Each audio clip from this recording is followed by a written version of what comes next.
Hello everyone, this is Carlos. Welcome to our second lecture. Today we will be covering mainly how you should develop your research question and how this research question will be linked with your research design.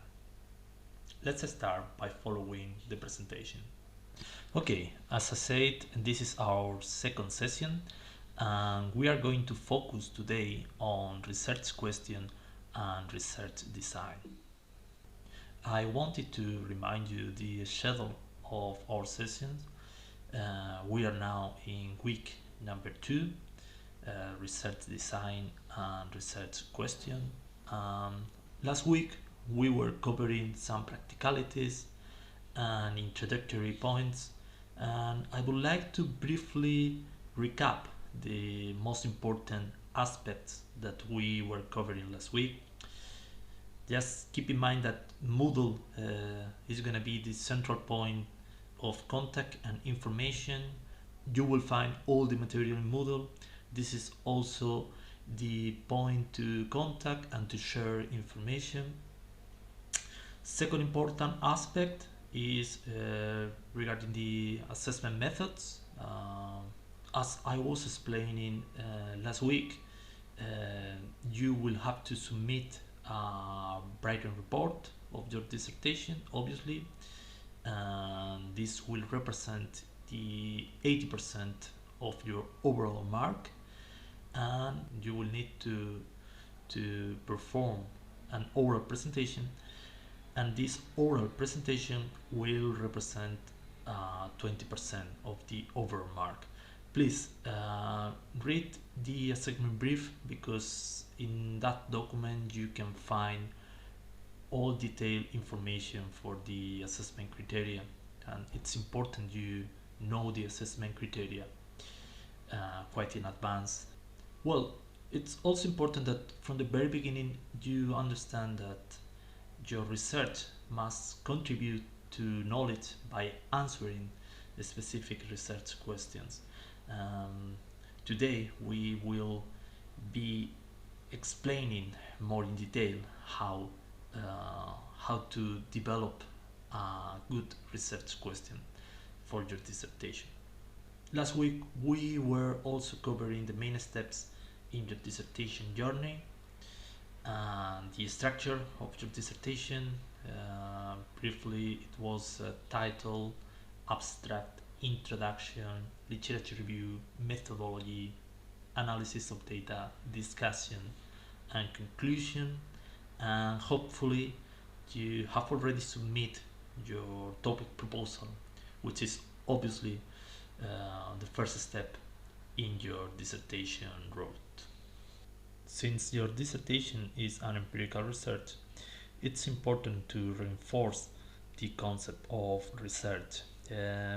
As we said last week, research is an organized, systematic, and logical process of inquiry using empirical information, for example, data, to answer the question or test hypothesis.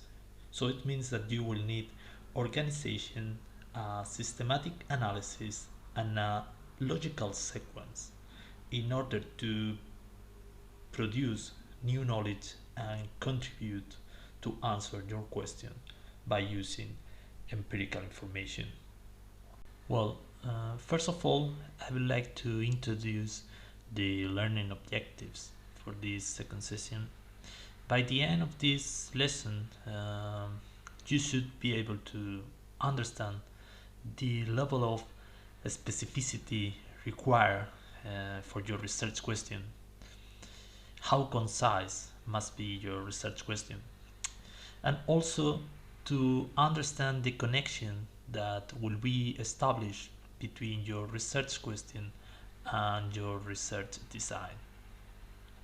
In the second part of the session, you will understand the differences between quantitative and qualitative research. Very briefly, before we go into the research process or into planning your research, you need to be aware of the different ontological stances to understanding the world which impact on how we carry out research. When we carry out research, we make a series of assumptions about the world, and we need to be aware of these assumptions. These kind of assumptions are about the nature of the reality being studied, the relationship between the researcher and the subject of research, and the methods that can be used for studying reality. And the question is that these assumptions drive the type of question we ask and the methods that we consider are the best one to carry out our research.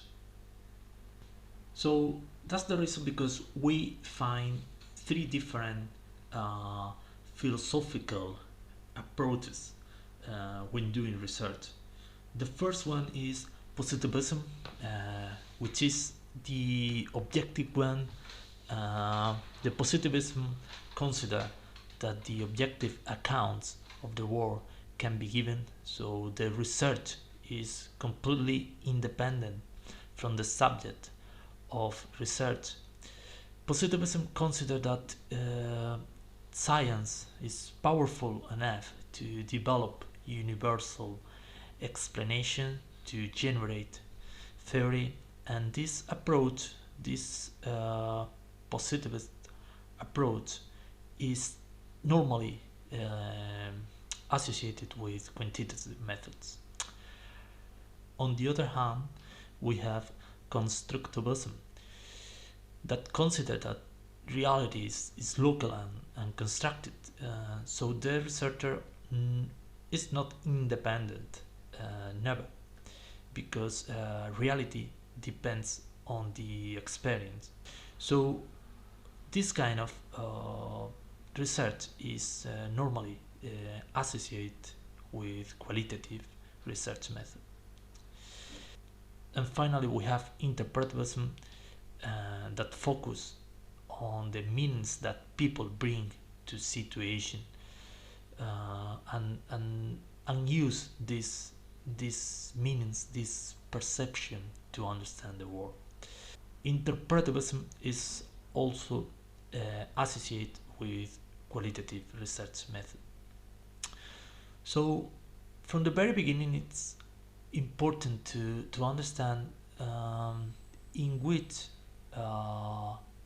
philosophy your research will be placed, because this will help you to develop your research method.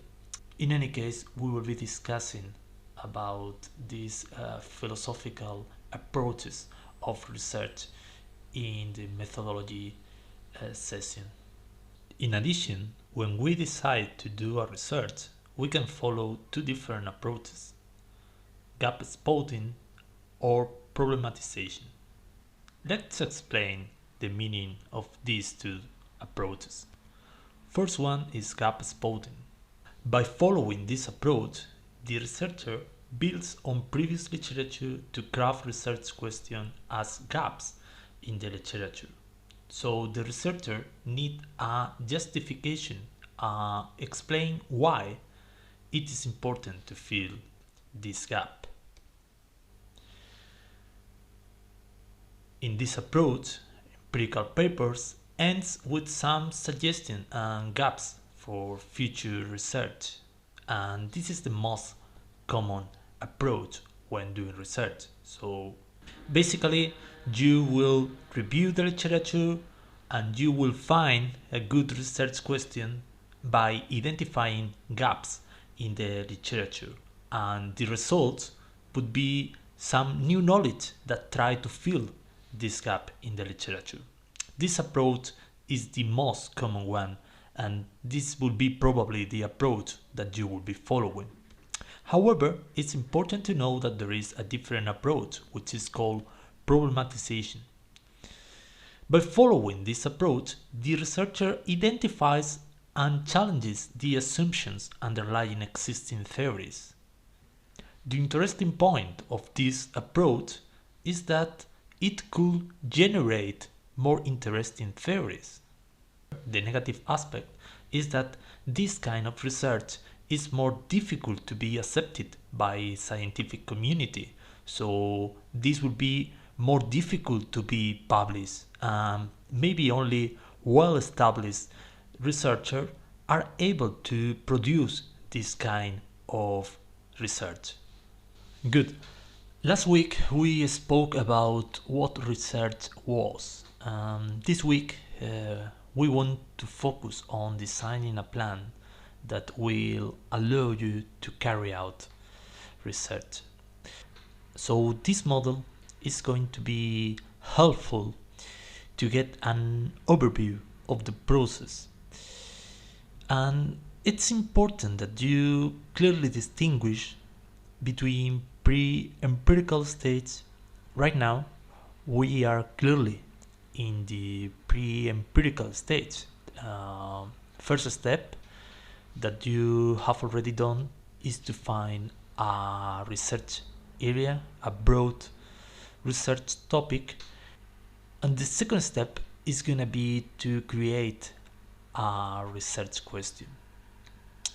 Obviously, in this pre-empirical stage, as we were explaining last week, it's very important to look at the literature to understand what has been already published, what is being researched, and the second stage, what we call empirical stage, and includes the research design, the data collection, data analysis, finally answer the research question by analyzing the data. So a basic principle in research is that aims, research questions, methods, and answers, conclusions, need to be consistent with each other. So the consistency and a clear storyline in your dissertation is gonna be a key factor to produce a successful dissertation. You need to understand that research is actually quite messy, and there is a lot of going back and forth between what here seem clear stages. But it's important to have this big picture in mind in order to understand the process and to look for this consistency and concordance between the different stages.